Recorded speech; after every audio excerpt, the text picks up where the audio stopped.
Just because you understand plot structure doesn't mean that you understand every type of plot out there. That's the basic premise behind Ronald Tobias's book 20 Master Plots and How to Build Them. Today I'm going to discuss this book in detail and help you decide whether or not it's the type of book that can help you as a writer.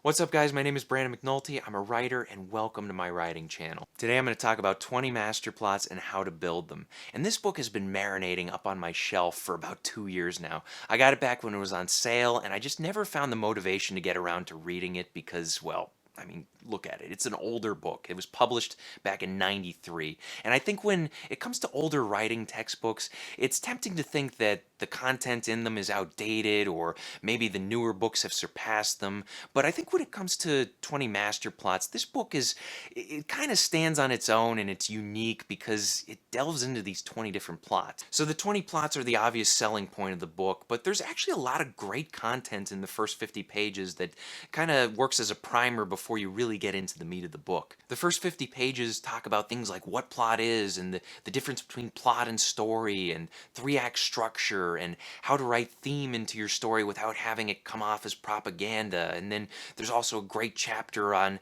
how to build your character alongside your plot. I mean, there's a lot of great content in the first 50 pages alone that I just didn't expect to run into, but I was pleasantly surprised by it. Now, once you get into the chapters on the 20 master plots, you'll find that they're all structured pretty much the same. Each chapter starts with him introducing what the master plot is, then he gives you a couple basic examples, then he'll talk about how to build the master plot, how to recognize it, and then how to structure it from first act, second act, finally to the third act, and then he might give a more in-depth example toward the end of the chapter.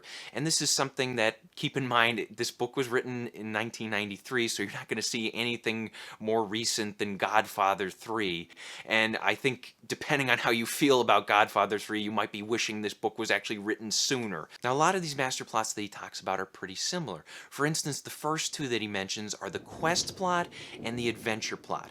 Now, that might sound pretty similar. I mean, we think of quest and adventure as pretty synonymous, but he distinguishes them as character plot and action plot. So the quest plot would focus on how a journey impacts a character and how it changes that character. The adventure plot, however, focuses more on the events of the story and the journey itself and what the character does to overcome obstacles. An example of a quest story would be The Wizard of Oz, where we have Dorothy and her companions. They go on the quest and they're changed by the end of it. An example of the adventure story, on the other hand, would be Indiana Jones, where he really doesn't change all that much by the end of the story, and we're more interested in what he does during the course of the story. Now, later on in the book, there's a few master plots that kind of blend together. Tobias talks about the metamorphosis plot, which is involving a literal change for a character, like for a person who turns into a werewolf. And then in the next chapter, he discusses the transformation plot, which is a change that is more internal, or a change where somebody grows into a different person. And then in the chapter after that, he talks about the maturation plot, which is usually like a coming of age plot, and this is something where we have a child developing into an adult.